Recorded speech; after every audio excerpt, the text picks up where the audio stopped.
Hello guys, कैसे हैं आप? उम्मीद करते हैं आप सब खैरियत से होंगे, खुश होंगे। देखने जा रहे हैं नेक्स्ट पार्ट। करते वीडियो स्टार्ट और देखते हैं। पांचों भाइयों ने विवाह कर लिया पुत्र।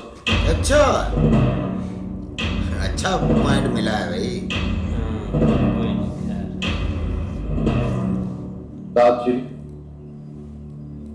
हम पांचों भाइयों ने द्रौपदी के साथ विवाह किया है।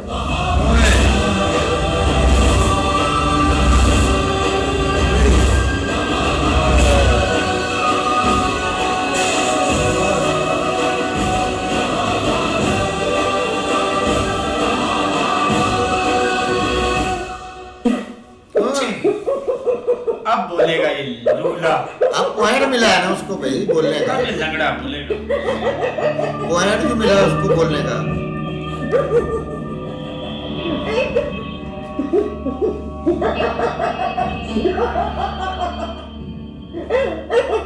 एक स्त्री के पांच पांच पति।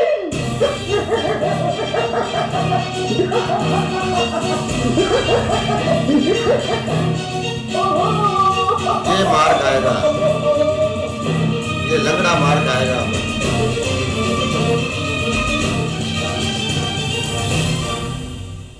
हस्तिनापुर और उसका धर्म।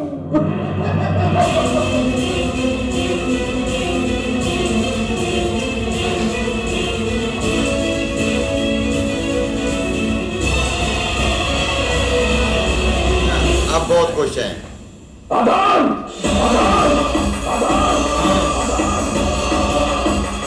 अब बोल शकुनी। बोलते ही है, दादा मैं विश्वास।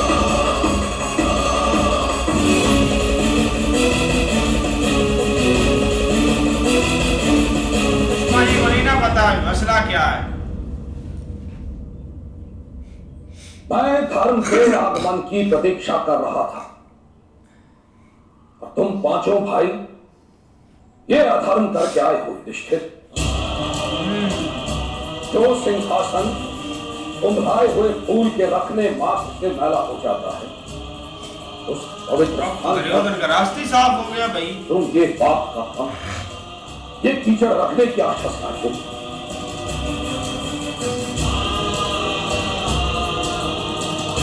मिलेगा जवाब भाई, मिलेगा।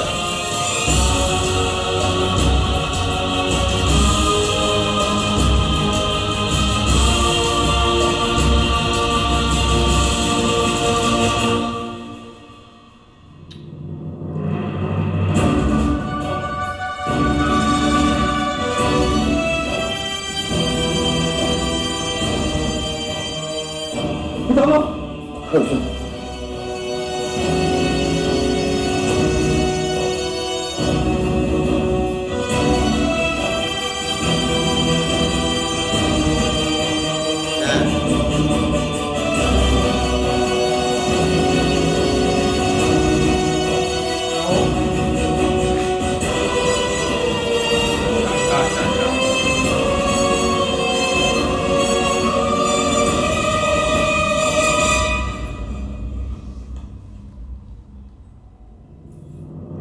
दाची, इसको भी गुस्सा आता है। मैं नहीं बात नहीं।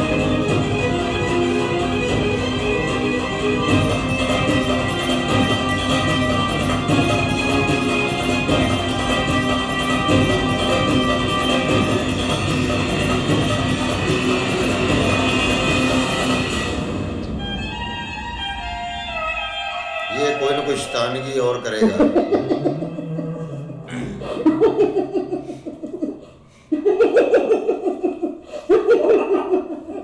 आओ मेरे पुत्र आओ। आ जाओ, आ जाओ नलायकों के टोले, आ जाओ इधर।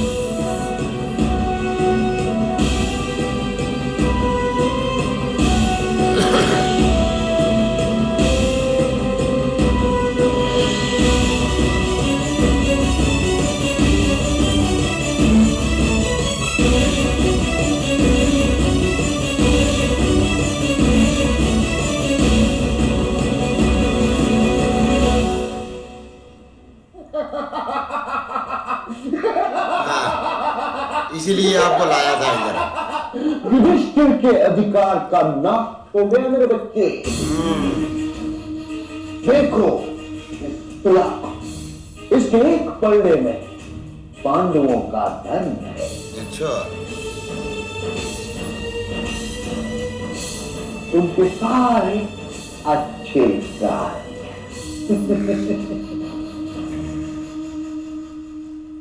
हमने भीम को विष देने का प्रयास किया और उन्होंने हमें क्षमा कर दिया। तुमने पांचाल के युद्ध में प्रथम प्रयत्न मांगा और उन्होंने तुम्हें दे दिया।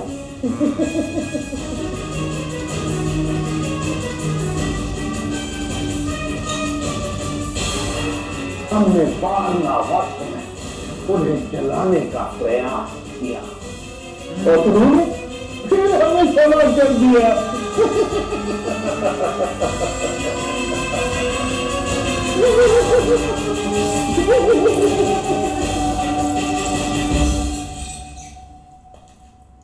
पद पद पर उन्होंने धर्म का वहन किया, उत्तम चरित्र का प्रदर्शन किया, किंतु आज उनके एक दुष्कृत्य ने उनके सारे अच्छे कार्यों पर पानी फेर दिया है मामाश्री।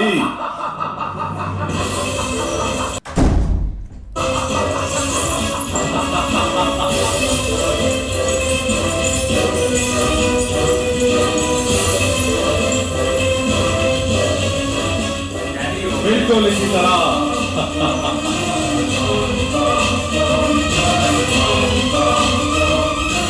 अब ऐसा प्रतीत होता है कि ईश्वर हमारे साथ है। ऐसी कुछ दिन किया मेरा बच्चा। यथार्थ कह रहे हो मैं। अधर्म से भरे इस जगत में कदाचित ईश्वर और मनुष्य दोनों को अधिक और कम अधर्म के बीच चुनाव करना पड़ता है।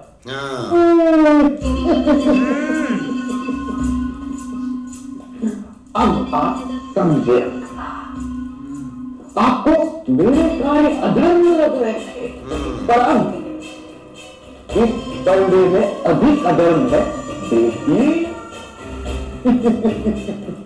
मुझे तो प्रथम से ही अविश्वास था इन पर। इतना अच्छा होने का दिखावा करते हैं तो अवश्य इनके भीतर कोई बहुत बड़ा पाप पल रहा होगा। मामाश्री, अब हमें क्या करना है? अब हमें क्या करना है मेरे बच्चे? अब हमें विश्राम करना है। जो कुछ करेगा अब वो पूरा भैरव करेगा। जिस दिन उसके अत्याचार गया था वो माफी नहीं देगा। मेरे बच्चों, समुद्र में उठने वाली लहर जब तक की रेत से मैली होती है तो स्वयं समुद्र ही उसे निगल लेता है। अब भीष्म ही तुम्हें युधिष्ठिर के स्थान पर राजा घोषित करेगा। अच्छा, महाराज सोचने का दुर्योधन। सोचो। महाराज दुर्योधन की, महाराज दुर्योधन की, महाराज दुर्योधन की। बच्चा नहीं बनेगा।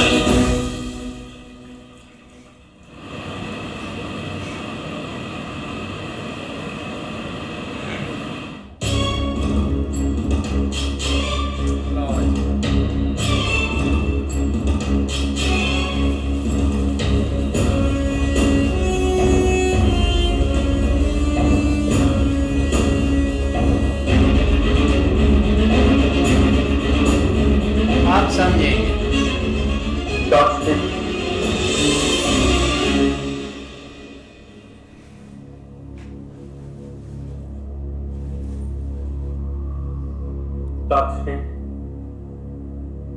पांडु पुत्रों को ऐसा निर्णय लेना पड़ा, उसके पीछे कई कारण भाभी ने अनजाने में ही द्रौपदी का वाग्दान कर दिया पांचों भाइयों को। अब यदि द्रौपदी एक भाई से विवाह करती, अन्य चारों भाइयों को संन्यास लेना पड़ता था। वह कांपिल्य में ऐसी स्थितियां उत्पन्न हुई कि उन्हें अधर्म स्वीकार करना पड़ा, ऐसा अनाचार स्वीकार करना पड़ा। ऐसी कौन सी स्थिति उत्पन्न हो सकती है विदुर कि अधर्म और अनाचार उचित हो जाए? कैसे कैसे? जब तक मनुष्य के पास संन्यास लेने का मार्ग हो, वो अधर्म और अनाचार का मार्ग क्यों? यदि युधिष्ठिर संन्यास लेता तो हमें हस्तिनापुर के सिंहासन पर दुर्योधन का राज तिलक करना ही पड़ता। सही बात है। नहीं, बिल्कुल सही है। अब भीष्मा जी ने उस वक्त ठीक है, एक गुस्सा भी उनको आया और उनको ये धर्म ही लगा, सबको यही लगा है। लेकिन उसके बाद वहाँ तो जो भी था, जो भी ऐसे सोच रहा था, वहाँ कृष्णा जी ने उनको समझा दिया। लेकिन आते हुए विदुर जी को भी उन्होंने समझा दिया, तो अब ज़रूर भीष्मा जी इस चीज़ को समझेंगे।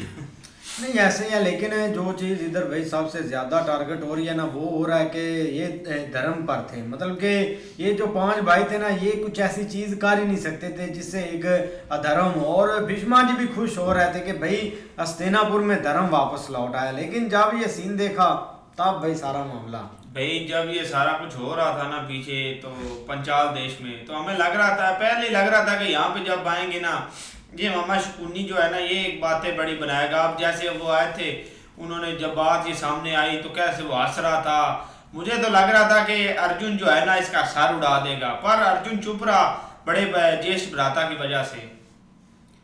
भाई बता तो उन्होंने खुद ही दिया है, क्योंकि मामे शकुनी को तो पता ही नहीं था। लेकिन भाई अब जैसे उसको पता चला है तो उसके तो भाई दांत निकलने ही निकलने हैं। लेकिन भाई जैसे भीष्मा जी गए वहाँ से निकले हैं और उसके बाद धृतराष्ट्र भी निकला है, तो मामे शकुनी ने भी अपने भाइयों को बोला कि आप आ जाएं इधर। तो उधर मामे शकुनी ने आकर भाई एक तराजू बनाया हुआ है, जो भाई मामे शकुनी ने उसमें धर्म और हठ धर्म का जो एक ना तराजू बनाया हुआ है, और उसमें भाई वो सारा एक सिक्के हैं चांदी के या सोने के, वो उसमें वजन करते रहते थे, क्योंकि उनको पता था कि मुझे इन चीज़ों की ज़रूरत है। तो आज तो वो बहुत ज़्यादा खुश है, और उसने बोला है कि हमने इनके साथ जो कुछ भी किया है ना, इन्होंने हर दफ़ा हमें माफ़ ही किया है, और इन्होंने हमारे ऊपर कोई जुल्म नहीं किया या उसका कोई भाई ज़्यादा जो है ना नहीं ठहराया, कुछ भी नहीं किया। लेकिन भाई मामा शकुनी, अब की बारी तू जिसके हत्थे भी चढ़ गया और तेरे भांजे भी चढ़ गए, ये लास्ट वार्निंग थी जो खत्म हो गई है। इसके आगे एक भी अगर तेरा वार आपने कोई गलत वार किया तो मुझे नहीं लगता कि आप बचेंगे। आपका जो है ना किया कर्म उधर ही वो करके उधर ही जला कर आएंगे, आप नहीं बचेंगे भाई, ये आप लिख लें। इस तरह भाई अब मंत्री साहब और बड़े भाई को भाई समझा रहे हैं कि अपना भीष्मा जी को कि अगर अर्जुन की शादी ब्याह होता ना तो भाई अपना बड़े भाई को भाई संन्यास लेना पड़ता। लेकिन वो तो कह रहा है कि ये धर्म है, धर्म मैंने तो समझा था कि इधर भाई अपना हस्तिनापुर में भाई धर्म आ गया है। जैसे भाई पांडुपुत्र हैं वो भाई सभी खुश तो हुए हैं एक दफ़ा, लेकिन भाई कुछ जो है ना जिन्होंने अपना जो उनके खिलाफ थे उन्होंने तो मुंह बनाए थे। लेकिन जैसे ही भाई उनको एक बात मिल गई है कि पांचों भाइयों ने एक ही लड़की से शादी कर ली है, तो भाई सभी उन पर शुरू हो गए बोलना। बिल्कुल ऐसा ही है। लेकिन भाई अब उम्मीद है कि विदुर जी आए तो आए भीष्मा जी के पास, और वहाँ पे जो भी सारा ये सिस्टम हुआ है, क्यों क्यों ये किया गया है, वो हर बात उनको क्लियर करेंगे जिससे वो सेटिस्फाइड होंगे। हाँ जी, बाकी देखते हैं नेक्स्ट बार में। तब तक के लिए गुड बाय, टेक केयर।